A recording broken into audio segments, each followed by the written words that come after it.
Welcome students. जैसा कि आप सब जानते हैं, आज अनअकैडमी देश भर में यूपीएससी सीएससी के क्षेत्र में सबसे बड़ा एजुकेशन लर्निंग प्लेटफॉर्म बन चुका है।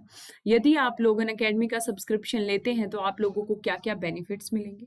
आपको मिलेंगी दोस्तों डेली लाइव क्लासेस।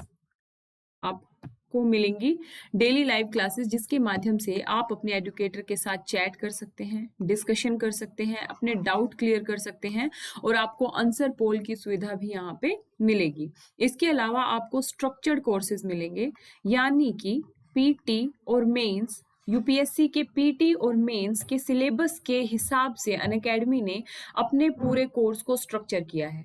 इसके अलावा दोस्तों लाइव टेस्ट और क्विजेस की सुविधा आपको मिलती है, जिससे आप अपनी कमियों को पहचान सकते हैं। वीकली जो कॉम्बैट का आयोजन अब अनअकैडमी करवाएगा, जिसमें आप भागीदारी कर सकते हैं और वहां पे भी आप मेरे रेफरल कोड ललिता वाईटी को यूज करें और उसमें पार्टिसिपेट करें बढ़ चढ़ के। अनलिमिटेड एक्सेस मिलता है दोस्तों।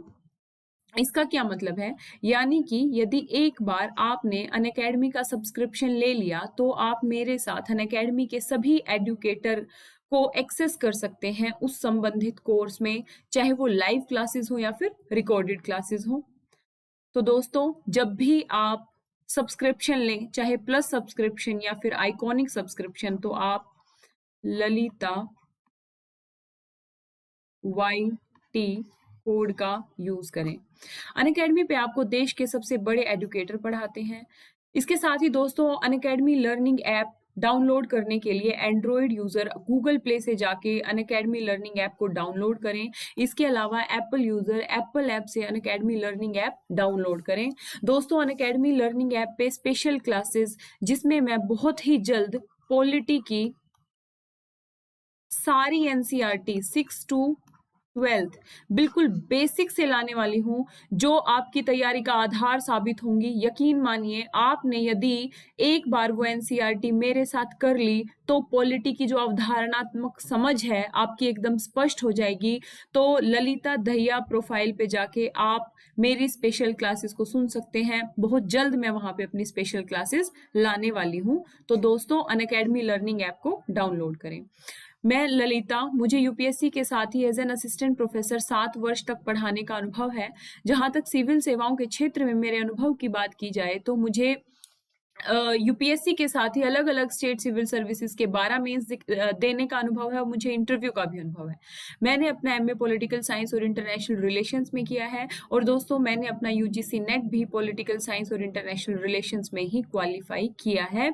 इसके अलावा यूपीएससी और अलग अलग स्टेट सिविल सर्विसेज के जो वैकल्पिक विषय होते हैं वो मेरा हिस्ट्री रहा है, इतिहास रहा है। ठीक है दोस्तों, आप मुझे अनअकैडमी ललिता कुमारी टेलीग्राम पे जाके फॉलो कर सकते हैं। मेरी डेली क्लासेस की पीडीएफ वहां से आप डाउनलोड कर सकते हैं और अपना जो जर्नी है सिविल सेवाओं की, वो मेरे मार्गदर्शन में आप मंजिल तक पहुंच सकते हैं। अपनी जर्नी को आप सफल बना सकते हैं। इसके साथ ही मुझे प्रोफाइल जो अनअकैडमी का प्रोफाइल है ललिता दहिया से आप सर्च करके शीघ्र ही मेरी एनसीईआरटी जो वीडियोस आएंगी पॉलिटी के ऊपर, सबसे पहले वो आप देख सकते हैं, सुन सकते हैं।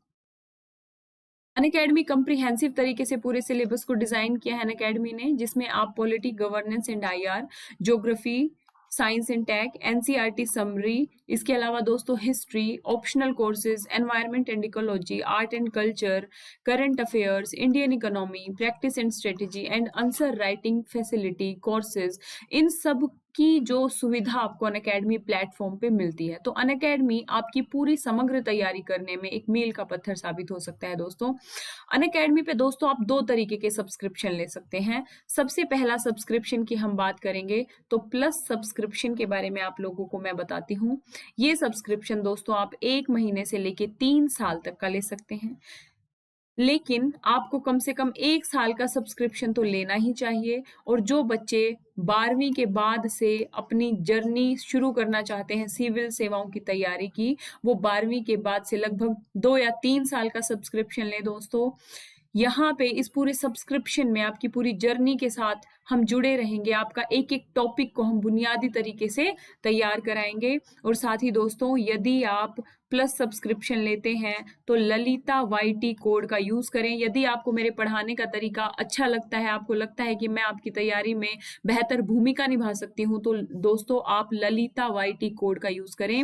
यदि आप इस कोड का यूज करेंगे तो आपको 10% डिस्काउंट मिलेगा। यानी कि उदाहरण के तौर पे मैं बताऊं, 1 साल की फीस 49,500 है। यदि आप ललिता YT कोड का यूज करेंगे तो आपको मात्र 44,550 रुपए पे करने होंगे।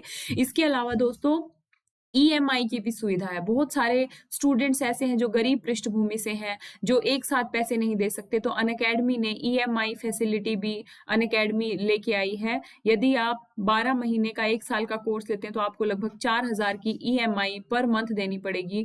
और लेकिन यदि आप ललिता YT कोड का यूज करते हैं दोस्तों, आपको 3,700 के आसपास जो EMI है वो पर मंथ देनी पड़ेगी। तो दोस्तों प्लस सब्सक्रिप्शन लें, मेरे कोड का यूज करें। आइकॉनिक सब्सक्रिप्शन की विशेषताएं मैं आप लोगों को बताती हूँ दोस्तों। आइकॉनिक सब्सक्रिप्शन में आपको मिलेंगे personal coach, daily mains question answer writing practice, study planner and personalised feedback. दोस्तों यदि आप मेरा मार्गदर्शन लेना चाहते हैं प्रत्यक्ष तौर पे, कि मैं आपकी पूरी स्ट्रेटेजी डिजाइन करूं, आपके क्वेश्चन आंसर चेक करूं, आपका पूरा प्लान जो है मैं बताऊं और आपकी पूरी जर्नी में आपकी सफलता तक मैं आप लोगों के साथ जुड़ी रहूं, तो आप आइकॉनिक सब्सक्रिप्शन लें। और आइकॉनिक सब्सक्रिप्शन लेते समय आप ललिता YT कोड का यूज करें, जिससे आपको 10% डिस्काउंट मिलेगा। जो आइकॉनिक सब्सक्रिप्शन है दोस्तों, ये आप 1 साल से लेके और 3 साल तक का ले सकते हैं। जैसा कि मैंने बताया, जो 12वीं के बाद से अपनी तैयारी शुरू करना चाहते हैं वो कम से कम 2 या 3 साल का सब्सक्रिप्शन लें और मेरे मार्गदर्शन में आप अपनी जो सिविल सर्विसेज की जर्नी है उसको सफल बनाएं दोस्तों। और यदि आप ललिता YT कोड का यूज करेंगे तो आपको 10% डिस्काउंट मिलेगा। अनअकैडमी के प्लेटफॉर्म पे बहुत सारे जो कोर्सेज हैं वो लॉन्च हो रहे हैं दोस्तों। Complete 1 year GS batch, complete 2 year GS batch, expert batches and NCERT batches 1 फरवरी से लॉन्च हो चुके हैं और जो वीकेंड बैचेज है वो 6 फरवरी से लॉन्च हो चुके हैं। आइकॉनिक प्राइस हाइक होने वाला है दोस्तों, तो जल्दी से जल्दी आप आइकॉनिक सब्सक्रिप्शन लें, ललिता YT कोड का यूज करें और मेरे मार्गदर्शन में अपनी तैयारी को सफल बनाएं। इसके अलावा Unacademy optional plus iconic GS, optional plus iconic GS और ऑप्शनल प्लस GS के 1 साल से लेके 3 साल तक के सब्सक्रिप्शन की सुविधा लेके आई है। यहाँ पे भी दोस्तों यदि आप ललिता YT कोड का यूज करते हैं तो आपको 10% डिस्काउंट मिलेगा।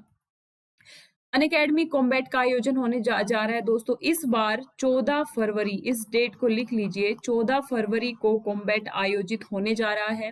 आप लोगों को बढ़ चढ़ के इसमें पार्टिसिपेशन करना है।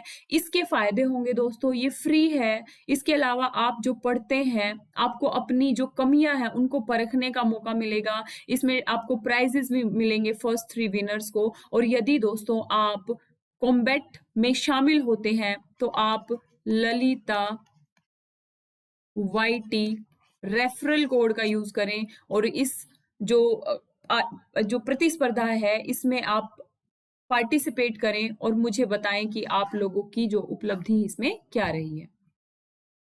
दोस्तों आज का जो हमारा टॉपिक है वो बहुत ही इम्पोर्टेंट टॉपिक है, संविधान का संशोधन।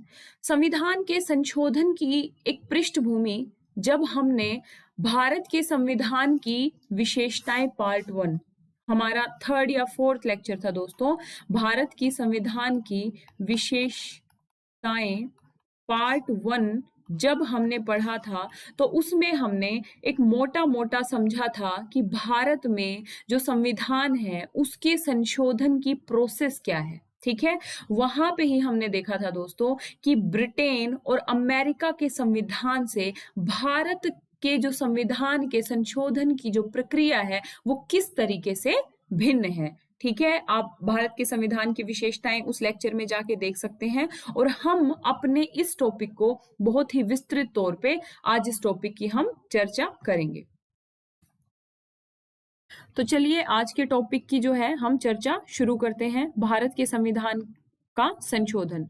तो सबसे पहले दोस्तों हम इसमें देखेंगे कि भारत का संविधान, जैसा कि हमने देखा था कि विश्व का लिखित सबसे बड़ा संविधान है। जो जो पॉइंट मैं बोल रही हूं इसको आपको याद करते चलना है, मनन करते चलना है चीजों का। बहुत सारी ऐसी चीजें हैं जो हम अपने 6 लेक्चर के दौरान कर चुके हैं, वही सारी चीजें आपको रिपीट भी होंगी, आप उस चीजों पे अपनी एक पकड़ भी बना सकेंगे। ठीक है, तो सबसे पहला पॉइंट हम देखेंगे कि भारत का जो संविधान है दोस्तों वो लिखित संविधान है। हम सबको इस बात का पता है, हम मार्कर उठा लेते हैं फटाफट।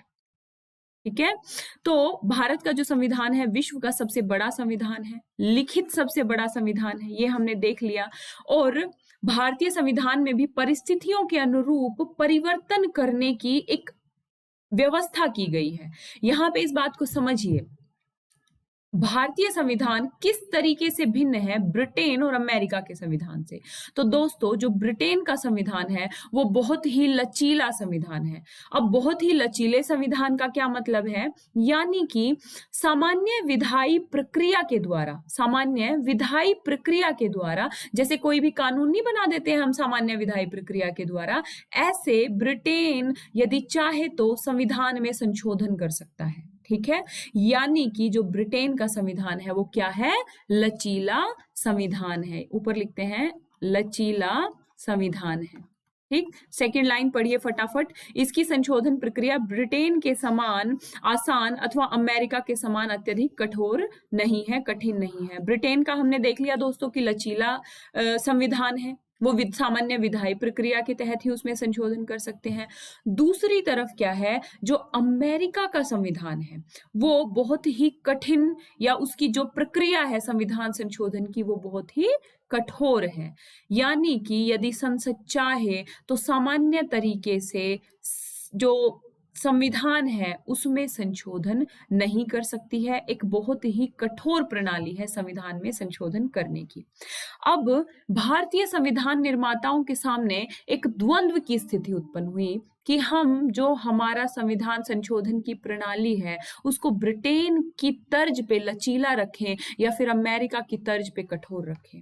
तो दोस्तों हमारे जो संविधान निर्माता थे वो बहुत दूरदर्शी थे, वो बहुत आगे की सोचते थे। उन्होंने क्या किया, एक मध्यम रास्ता, मध्यम मार्ग, हमारे इतिहास की भी विशेषता रही है कि हम मध्यम मार्ग अपनाते हैं, ना अतिवादिता में बहुत आगे जाते हैं और ना अतिवादिता में हमने बहुत लचीला बनाया। हमारे संविधान निर्माताओं ने हमारा जो संविधान है उसके जो संशोधन की प्रणाली है उसके मध्यम मार्ग को अपनाया, यानी लचीलेपन और कठोरता के बीच का जो संतुलन है हमने वो मार्ग अपनाया। इतना याद रहेगा कि ब्रिटेन के संविधान के लचीलेपन की तरह हमारा संविधान संशोधन लचीला भी नहीं है और अमेरिका की तरह कठोर भी नहीं है। अब ऐसा क्यों? अब दोस्तों इस बात को समझिए, लॉजिक मैं अपनी हर कक्षा में इस बात पे बल देती हूं कि किस तरीके से आप क्वेश्चन मार्क करना सीखिए कि आखिर क्यों, अगर हमारे संविधान निर्माताओं ने मध्यम मार्ग अपनाया, लचीलेपन और कठोरता के बीच के संतुलन को अपनाया, तो उसके कुछ रीजन रहे होंगे, कुछ कारण रहे होंगे। तो दोस्तों इसको समझिए आप मेरे साथ। पहले इसको इरेज कर लेते हैं। देखिए यदि हम ब्रिटेन की तरह लचीला अपनाते तो क्या होता, संसद अपनी सुविधा अनुसार या कई बार कोई भी पार्टी, चाहे कोई भी पार्टी हो दल में, वो अपने हितों के अनुसार संविधान में संशोधन कर सकती थी। जो संविधान की बेसिक चीजें हैं जैसे लोकतंत्रात्मक ढांचा है, संघात्मक प्रवृत्ति है, पंथ निरपेक्ष चरित्र है, इस तरीके की जो चीजें हैं उसमें संसद अपनी सुविधा या अपने हितों के अनुसार क्या कर सकती थी, संशोधन कर सकती थी। तो इसलिए लचीला जो संविधान की प्रवृत्ति है उसको हमने नहीं अपनाया। इतनी बात समझ में आ रही है आप लोगों को। दूसरी तरफ हम देखते हैं दोस्तों कठोर। यदि हम अमेरिका की भांति, यूएसए की भांति हम कठोर जो संशोधन की प्रणाली को अपनाते, क्या समय, काल, परिस्थिति, आवश्यकता के अनुसार हम अपने संविधान में संशोधन कर पाते? तो बहुत डिफिकल्ट हो जाता संशोधन करना। तो हमने मध्यम मार्ग चुना और हम आगे इस बात की विशद चर्चा करेंगे कि वो कौन कौन सी परिस्थितियां हैं जहां पे हमने लचीला मार्ग चुन लिया, कौन कौन सी ऐसी जो बातें हैं जहां पे हम कठोर संशोधन की प्रणाली अपनाते हैं, और कौन सी ऐसी विशेष बातें हैं जहां पे हमने मध्यम प्रणाली को अपना लिया। ठीक है, तो आपको बहुत ध्यान से इन सब चीजों को सुनना है। याद रखिए दोस्तों, यदि आपने एक बार इस पूरे प्रोसेस को समझ लिया तो फिर आप इस पूरे टॉपिक को बहुत अच्छे से समझ जाएंगे, और इससे जो इंटर लिंक्ड जो दूसरे टॉपिक है उन पे भी आपकी बेहतर समझ बन जाएगी। यहां तक हमें समझ में आ गया जो हमने सेकंड लाइन देखी थी कि संशोधन प्रक्रिया ब्रिटेन की तरह लचीली भी नहीं है और अमेरिका की तरह कठोर भी नहीं है।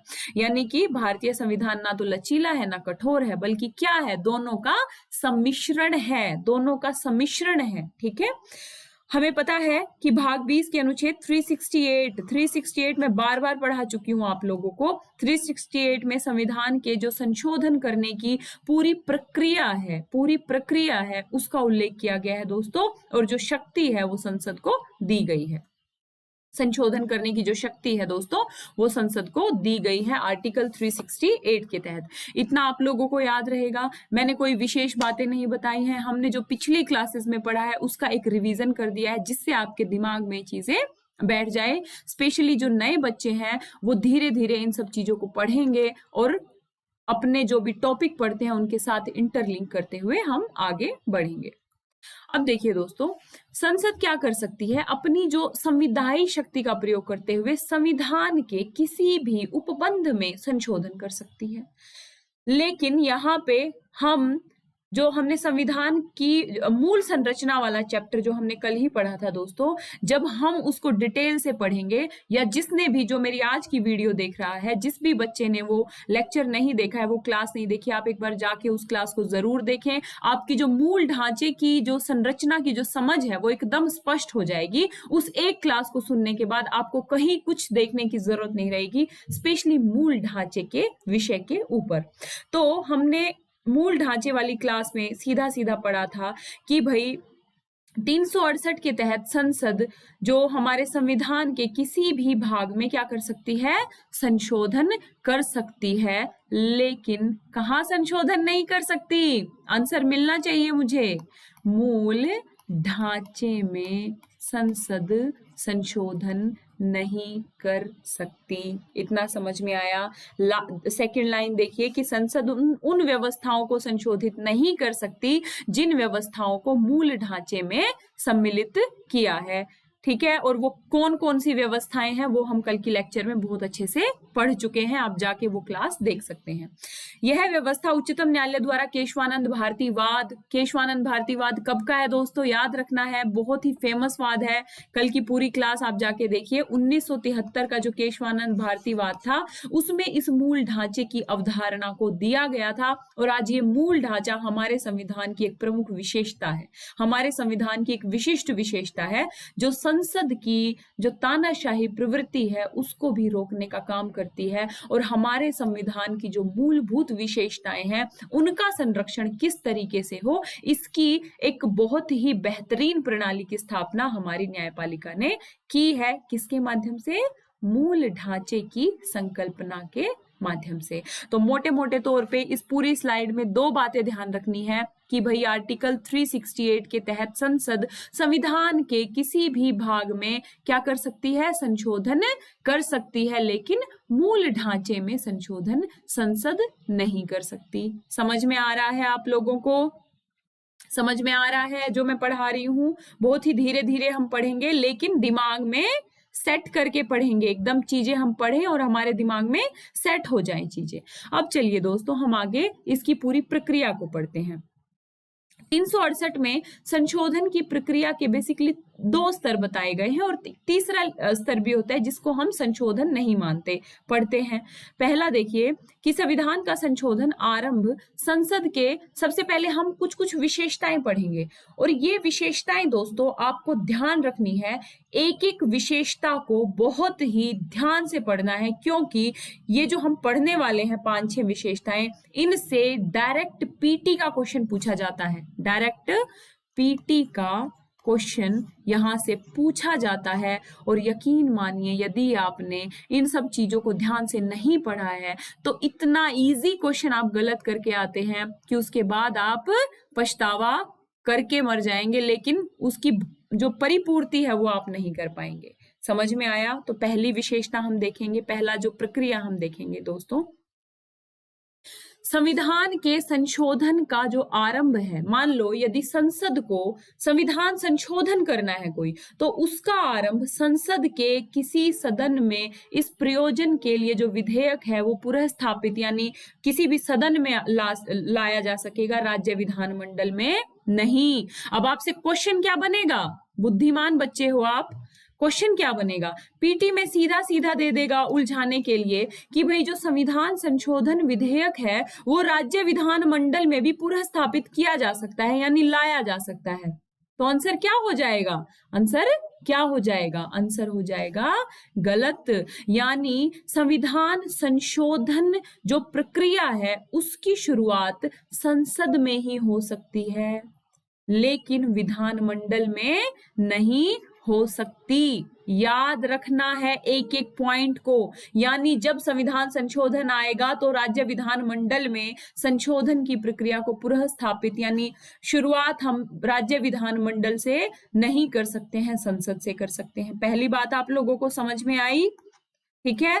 दूसरी बात दोस्तों, इस बिंदु को ध्यान रखना है, क्वेश्चन पूछ देगा कि जो संविधान संशोधन की प्रक्रिया है उसकी शुरुआत केवल लोकसभा में हो सकती है। और पूछेगा क्या? पूछा हुआ भी क्वेश्चन है यूपीएससी में ही, सीडीएस में एक बार ये क्वेश्चन पूछा है दोस्तों कि संविधान संशोधन की शुरुआत लोकसभा में ही हो सकती है। अब वहां पे अगर हमने चीजों को ध्यान से नहीं पढ़ा है तो दिमाग लगाएंगे, अच्छा धन विधेयक जो आता है वो भी लोकसभा में ही आता है, संविधान संशोधन भी बहुत इंपॉर्टेंट चीज है, बहुत ही ज्यादा महत्वपूर्ण है, तो ये भी लोकसभा में ही आता होगा। तो हमारा जो लॉजिक है वो क्या हो जाएगा? वो हो जाएगा गलत।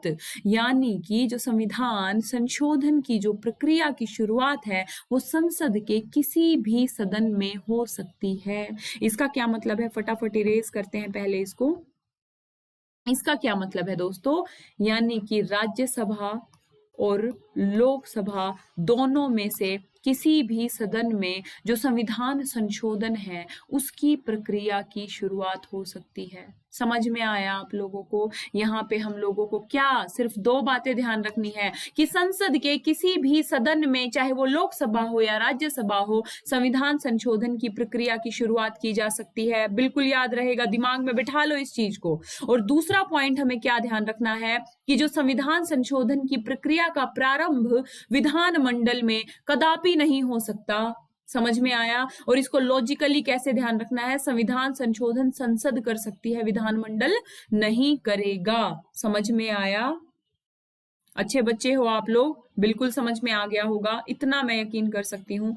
अब दूसरे पॉइंट पे आते हैं दोस्तों कि विधेयक को किसी मंत्री या गैर सरकारी सदस्य द्वारा पुनः स्थापित किया जा सकता है। पुनः स्थापित का मतलब होता है दोस्तों लाया जा सकता है, पेश किया जा सकता है, और इसके लिए राष्ट्रपति की पूर्व स्वीकृति आवश्यक नहीं है। अब यहां से भी दो पीटी के क्वेश्चन बन गए।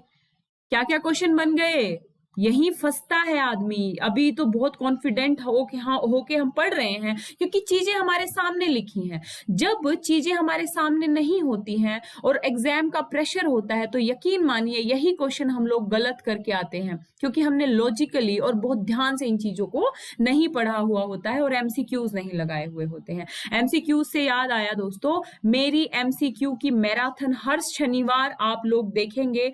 पॉलिटी पे मैं आईएएस के साथ ही सीडीएस, सीएपीएफ और पॉलिटी आईएएस में जो ऑप्शनल विषय होता था 2010 से पहले, उसके क्वेश्चन की एक पूरी सीरीज लेके आई हूं। और यकीन मानिए यदि आपने इस एमसीक्यू की एक 5-6 सीरीज जो मेरे साथ आएंगी आपने मेरे साथ कर ली तो मैं आप लोगों को आश्वस्त करती हूं, मेरे साथ आपने पढ़ा और उसके बाद मेरे टेलीग्राम चैनल से उन क्वेश्चन को डाउनलोड करके फिर से एक बार लगा लिया, 2 बार लगा लिया, मैं आश्वस्त करती हूं कि पीटी में पॉलिटी से एक भी क्वेश्चन आप लोगों का गलत नहीं होगा क्योंकि मैंने पैटर्न को उठाया है। यूपीएससी जो भी क्वेश्चन पूछेगी ना, यूपीएससी में यूपीएससी द्वारा आयोजित की गई जो विभिन्न परीक्षाएं हैं उनसे ही जो यूपीएससी क्वेश्चन उठाती है, चाहे वो उसकी परिभाषा से उठाए, चाहे क्वेश्चन की किसी लाइन से उठाए, तो हमें उस एमसीक्यू को पूरा फॉलो करना है। तो मेरी शनिवार की जो मैराथन क्लास है आप उसको देखिए, और जिसने नहीं देखी है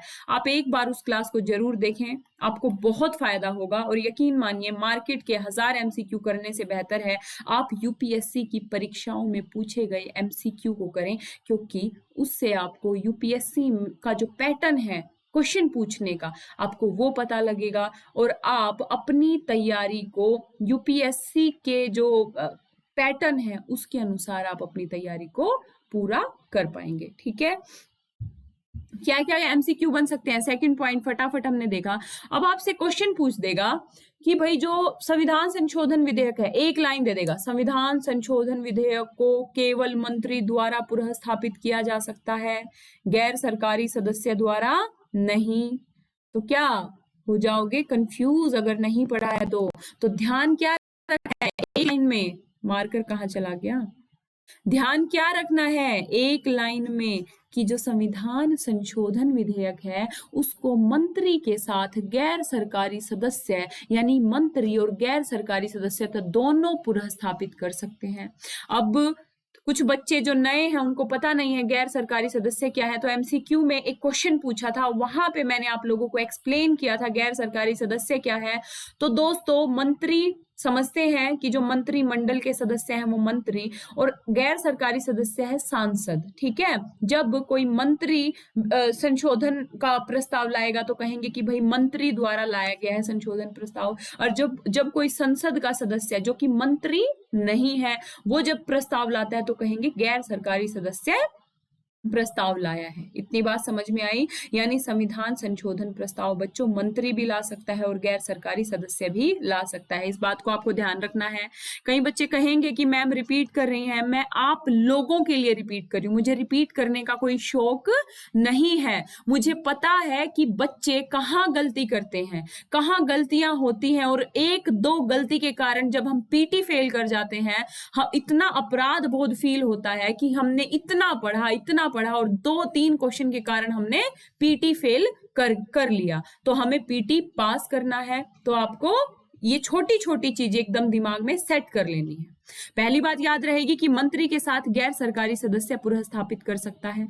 दूसरी बात, आप लोगों से क्वेश्चन पूछ लेगा कि संविधान संशोधन विधेयक से पूर्व राष्ट्रपति की स्वीकृति अनिवार्य है।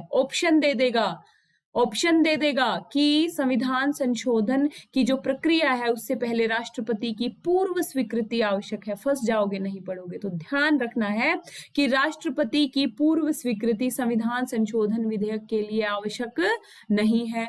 तो इन 2 लाइंस में हमने 4 ऐसे पॉइंट पकड़े जहां से पीटी का क्वेश्चन बिल्कुल प्रत्यक्ष तौर पे बन सकता है। इतना समझ में आया आप लोगों को?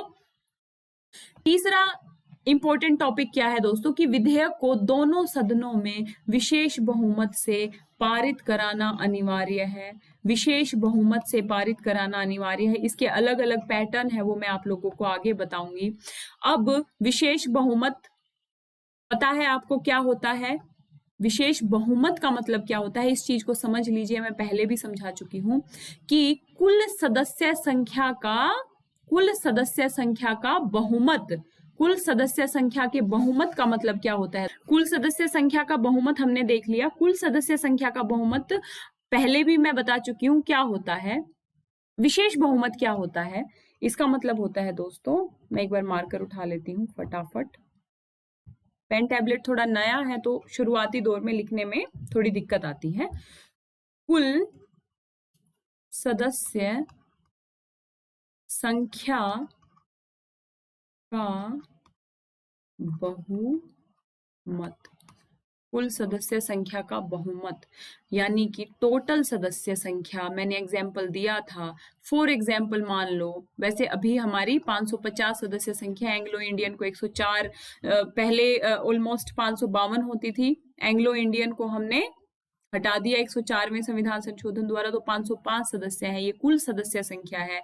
इसका बहुमत यानी कि 50% + 1 कुल सदस्य संख्या का बहुमत प्लस उपस्थित और मतदान देने वालों का 2/3। ये ध्यान रखना है।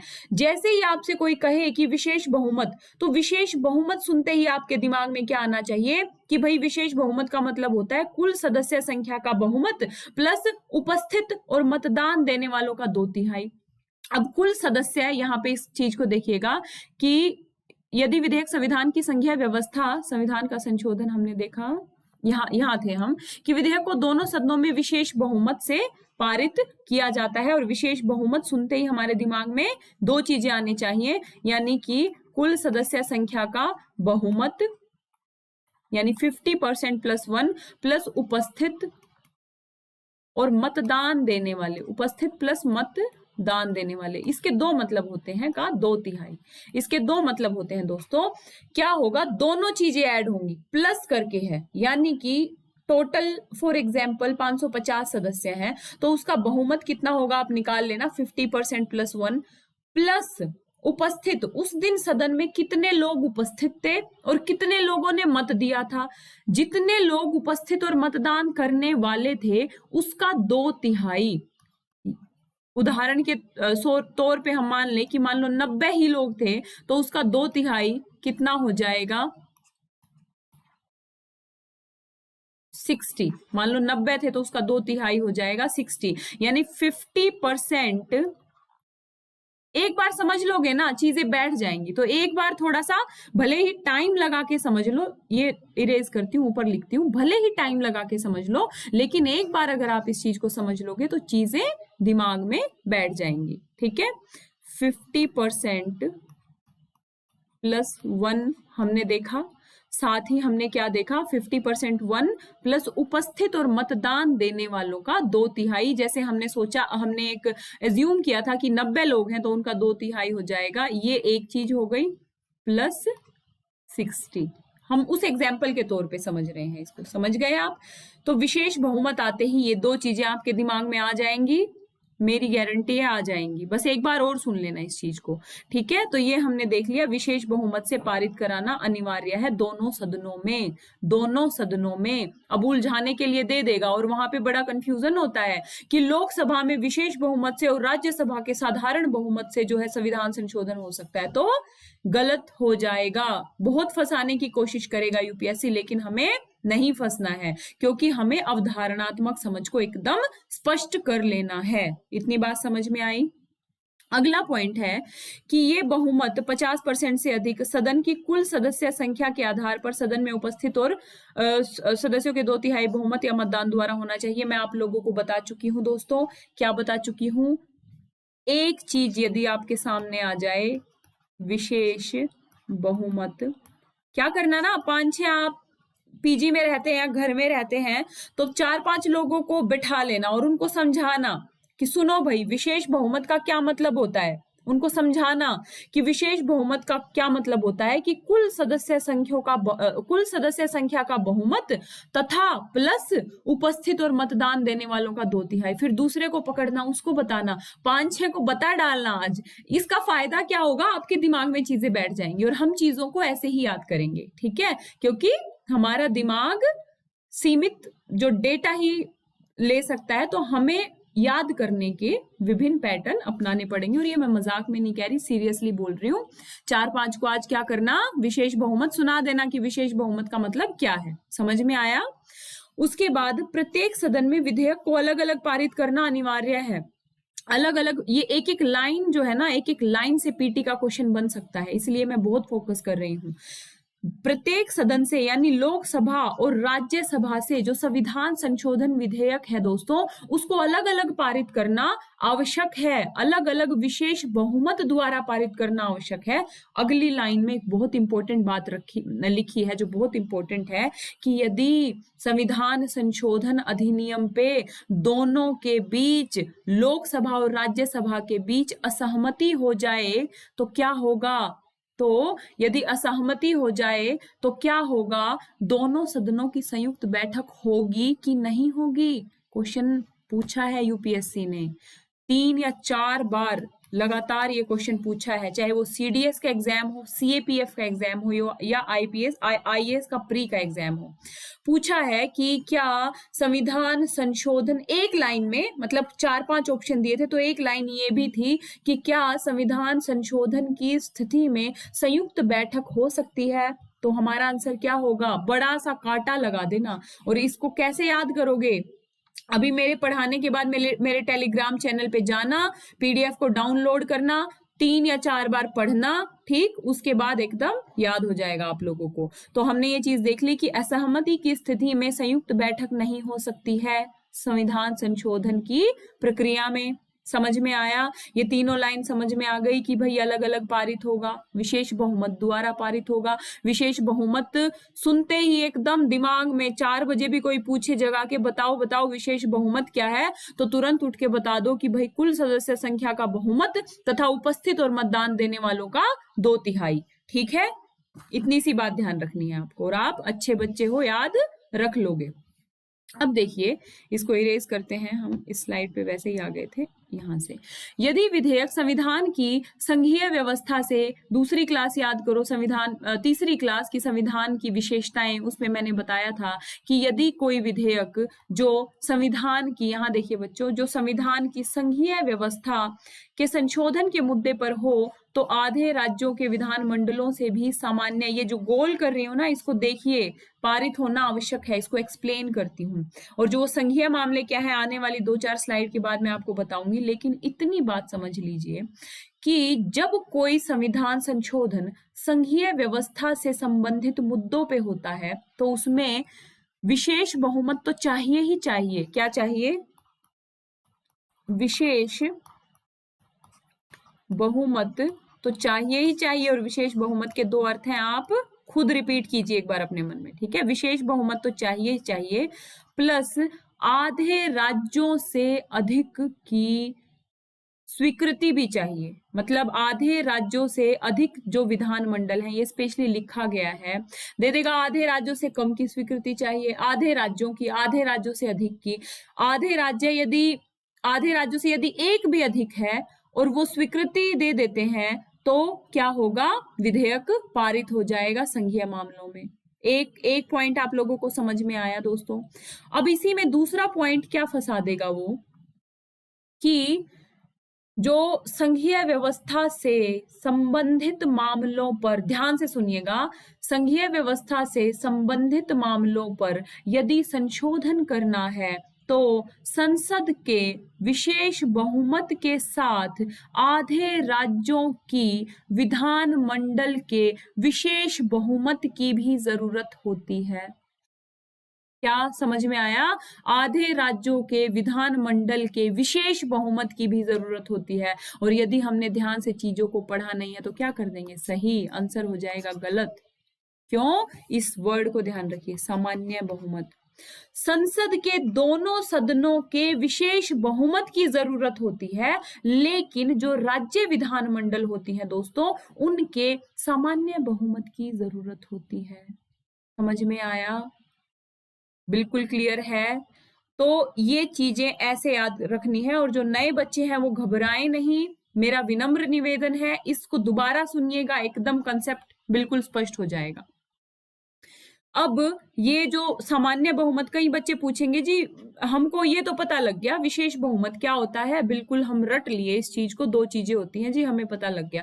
अब पूछेंगे सामान्य बहुमत क्या होता है, तो दोस्तों ये जो सामान्य बहुमत होता है वो सदन में उपस्थित सदस्यों के मतदान के तहत होता है। एग्जाम्पल के तौर पे समझते हैं, मान लो विधानमंडल की सदस्य संख्या है 90, मान लो विधानमंडल की सदस्य संख्या है 90 और उस दिन 60 लोग ही उपस्थित हैं, ठीक है। टोटल सब तो आए नहीं है विधानमंडल में, मान लो 60 लोग ही उपस्थित हैं, तो इस 60 सदन में उपस्थित सदस्यों के बीच मतदान हो और इस 60 में से मतलब 31 लोग भी 31 लोग भी 50% प्लस 1, उपस्थित का 50% 1। बहुमत का मतलब ही होता है भाई, इतनी सी बात समझो, आप अच्छे बच्चे हो। बहुमत का मतलब ही होता है, मान लो 100 लोग हैं, अब हम कहें कि 100 का बहुमत क्या होगा, 100 का बहुमत हो जाएगा 50% प्लस 1। 100 का 50% क्या हो जाएगा, जो भी है 50 प्लस 1, यानी 51 लोग यदि होंगे तो बहुमत हो जाएगा, ठीक। और सामान्य बहुमत का क्या मतलब है कि सदन में उपस्थित लोगों का बहुमत। समझ में आया? फिर से समझाती हूँ यार, एक बार समझ लोगे ना कभी मार नहीं खाओगे, यकीन मानिए। विशेष बहुमत का मतलब समझ में आ गया, बहुत अच्छे बच्चे हो आप। और आज 5 लोगों को आपको बताना है, ठीक है, बताना है आप लोगों को कि विशेष बहुमत क्या होता है। 5 लोगों को पकड़ना और सुना डालना, ठीक है। अब देखिए सामान्य बहुमत का मतलब क्या है दोस्तों। सामान्य बहुमत में एक बात याद रखनी है कि जो टोटल सदस्य हैं उनका बहुमत नहीं मानते, बल्कि जो लोग उस दिन आए हैं सदन में उनका बहुमत जो होगा वो सामान्य बहुमत होगा। इतना फोकस क्यों दिया, ताकि आप लोगों के भेजे में ये जो बात है घुस जाए कि भाई संसद के विशेष बहुमत और आधे राज्यों के विधानमंडल के सामान्य बहुमत द्वारा ये प्रोसेस पूरी होती है। इतना समझ में आया? Very good. अब संसद के दोनों सदनों से पारित होने और राज्य विधानमंडलों की संस्तुति के बाद जहां आवश्यक हो फिर राष्ट्रपति के पास सहमति के लिए भेजा जाता है। यानी कि जब संसद के दोनों सदन पारित कर लें, आधे राज्यों की विधानमंडलें पारित कर दें, आधे राज्यों से ज्यादा की विधानमंडलें सामान्य बहुमत से पारित कर दें, फिर ये जाएगा राष्ट्रपति जी के पास। जो हमने पिछली स्लाइड में पढ़ा था कि क्या संविधान संशोधन विधेयक पे राष्ट्रपति की पूर्वानुमति की आवश्यकता है, तो क्या होगा, कोई आवश्यकता नहीं है, संसद में ला सकते हैं और मंत्री भी ला सकते हैं, गैर सरकारी सदस्य भी ला सकते हैं, और लोकसभा में भी ला सकते हैं, राज्यसभा में भी ला सकते हैं, केवल विधानमंडल में नहीं ला सकते। बार बार पढ़ना है, बार बार पढ़ना है, बहुत इंपॉर्टेंट टॉपिक है। अब देखिए राष्ट्रपति क्या किया, संसद ने पास कर दिया, संघीय से रिलेटेड मुद्दा है तो आधे राज्यों के विधानमंडलों ने पारित करके भेज दिया, राष्ट्रपति जी के पास चला गया। अब राष्ट्रपति जी सहमति देंगे। यहाँ पे क्वेश्चन है कि राष्ट्रपति जी अगर चाहें तो संविधान संशोधन विधेयक को अपने पास रख सकते हैं, चाहे तो सहमति देने से इनकार कर सकते हैं। फिर सोचेंगे यार राष्ट्रपति यार ऐसे कैसे हो सकता है, वो तो बड़े शक्तिशाली हैं, ऐसे कैसे कर सकते हैं। बिल्कुल मतलब एक तरीके से उनको अपने पास भी रख सकते हैं वो तो, लेकिन इस चीज को ध्यान रखना किसी भी कंडीशन में, यहाँ अगली लाइन पढ़ो, वे ना तो विधेयक को अपने पास रख सकते हैं और ना ही संसद के पास पुनर्विचार के लिए भेज सकते हैं। सामान्य जो विधेयक होता है दोस्तों, उसको जो राष्ट्रपति जी क्या कर सकते हैं, अपने पास भी रख सकते हैं और संसद के पास पुनर्विचार के लिए भी भेज सकते हैं। हालांकि उसमें भी एक प्रोविजन किया गया है कि यदि संसद पुनः उसको पारित करके भेज दे तो राष्ट्रपति जी बाध्य होते हैं उस पर हस्ताक्षर करने के लिए, ठीक है। लेकिन हम संविधान संशोधन पढ़ रहे हैं, संविधान संशोधन की स्थिति में राष्ट्रपति जी को हर हालत में उस प्रस्ताव को सहमति देनी होगी, ठीक है। तो ध्यान रखना है, क्वेश्चन दे देगा कि राष्ट्रपति अगर चाहें तो संविधान संशोधन विधेयक को पुनर्विचार के लिए भेज सकते हैं, तो क्या गलत हो जाएगा, पुनर्विचार के लिए नहीं भेज सकते। उन्हें हर स्थिति में वो जो संशोधन प्रस्ताव है उस पे सहमति देनी पड़ेगी। समझ में आया? बोझिल तो नहीं हो रहा है? पानी पी लो, पानी पी लो अच्छे बच्चे हो, और ब्लैक कॉफी पियो, आराम से क्लास को सुनो। अब अगला टॉपिक है दोस्तों कि राष्ट्रपति की सहमति के बाद विधेयक एक अधिनियम बन जाता है और संविधान में अधिनियम की तरह इसका समावेश हो जाता है। यानी कि राष्ट्रपति की जो सहमति है वो अंतिम प्रक्रिया होती है संविधान संशोधन विधेयक की, और जब राष्ट्रपति जी सहमति देते हैं तो क्या होता है, वो जो संविधान संशोधन अधिनियम है वो क्या होता है, अधिनियम की तरह समावेश हो जाता है उस विधेयक का।